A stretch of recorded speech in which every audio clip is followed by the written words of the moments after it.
আমার হাতে বানানো এই চাপটি পিঠাগুলো এত বেশি সুন্দর হয় আর খেতেও কিন্তু অনেক বেশি মজা হয়। হ্যালো গাইস, আসসালামু আলাইকুম। কেমন আছেন সবাই?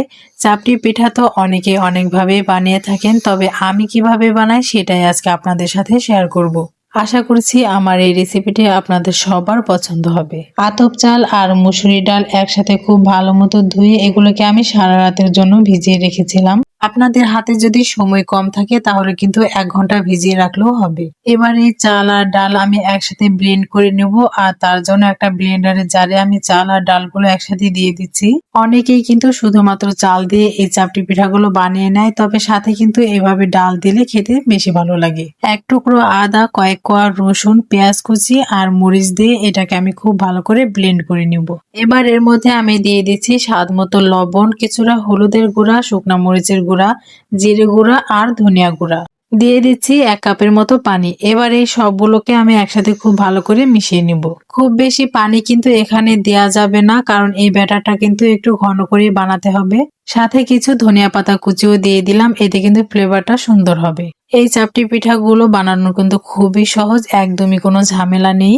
যে কেউ কিন্তু খুব সহজে এই পিঠাগুলো বানিয়ে ফেলতে পারবে। আরো কিছুটা পানি এখানে লাগবে, তাই আমি আরো একটু পানি দিয়ে এবার চামচের সাহায্যে খুব ভালো করে মিশিয়ে নিচ্ছি। আর এই তো দেখতেই পাচ্ছেন ঘনত্বটা ঠিক কেমন হয়েছে। খুব বেশি পাতলাও করা যাবে না, আবার একেবারে কিন্তু ঘন করাও যাবে না। এবার একটা প্যানে আমি তেল ব্রাশ করে নিচ্ছি। প্রতিবার চাপটি পিঠাগুলো বানানোর আগে কিন্তু প্যানে এইভাবে তেল ব্রাশ করে নিতে হবে। এতে কিন্তু চাপটি পিঠাগুলো এই প্যানের সাথে লেগে থাকবে না, খুব সুন্দর মতো উঠে আসবে।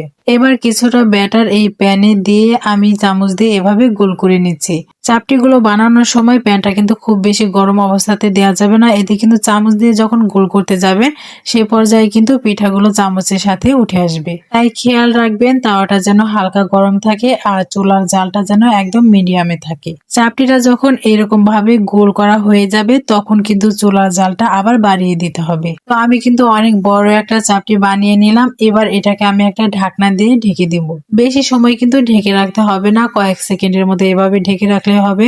এই তো আমার কিন্তু একটা চাপটি পিঠা অলরেডি বানানো হয়ে গিয়েছে, আর এটা কিন্তু দেখতেই পাচ্ছেন প্যানের সাথে একদমই লেগে যায়নি। এটা কিন্তু খুব সুন্দর মতো একাই প্যান থেকে উঠে আসছে। চাপটির পিছনের সাইডে দেখে নিশ্চয়ই বুঝতে পারছেন এটা ঠিক কতটা মুচমুচে হয়েছে। তো এভাবে বানালে কিন্তু প্রতিটা চাপটি পিঠাই এরকম সুন্দর মুচমুচে হবে। প্যানে আমি আবারও তেল ব্রাশ করে নিচ্ছি, আর প্রতিবার চাপটি পিঠাগুলো বানানোর আগে কিন্তু এভাবে তেল ব্রাশ করে নিতে হবে। আমি আপনাদেরকে আরেকটা চাপটি পিঠা বানিয়ে দেখাচ্ছি যে এটা ঠিক কতটা সুন্দর হয়েছে। তো এতক্ষণে আপনারা দেখে নিশ্চয়ই বুঝতেই পেরেছেন যে এই চাপটি পিঠাগুলো বানানো ঠিক কতটা সহজ। মন চাইলে যখন তখনই কিন্তু বানিয়ে খাওয়া যায়। হাঁসের মাংসের সাথে এই চাপটি পিঠাগুলো কিন্তু খেতে অনেক বেশি ভালো লাগে। আর এই চাপটি পিঠাগুলো এত বেশি মজা হয় যে এগুলো আপনি চাইলে কিন্তু এমনিতেও খেয়ে ফেলতে পারবেন। তো এই তো সবগুলো চাপটি পিঠা কিন্তু আমার বানানো হয়ে গিয়েছে। আমার আজকের এই চাপটি পিঠার রেসিপিটি আপনাদের কাছে কেমন লেগেছে কমেন্ট করে জানাতে কিন্তু ভুলবেন না। আজ বিদায় নিচ্ছি, সবাই ভালো থাকবেন। আল্লাহ হাফেজ।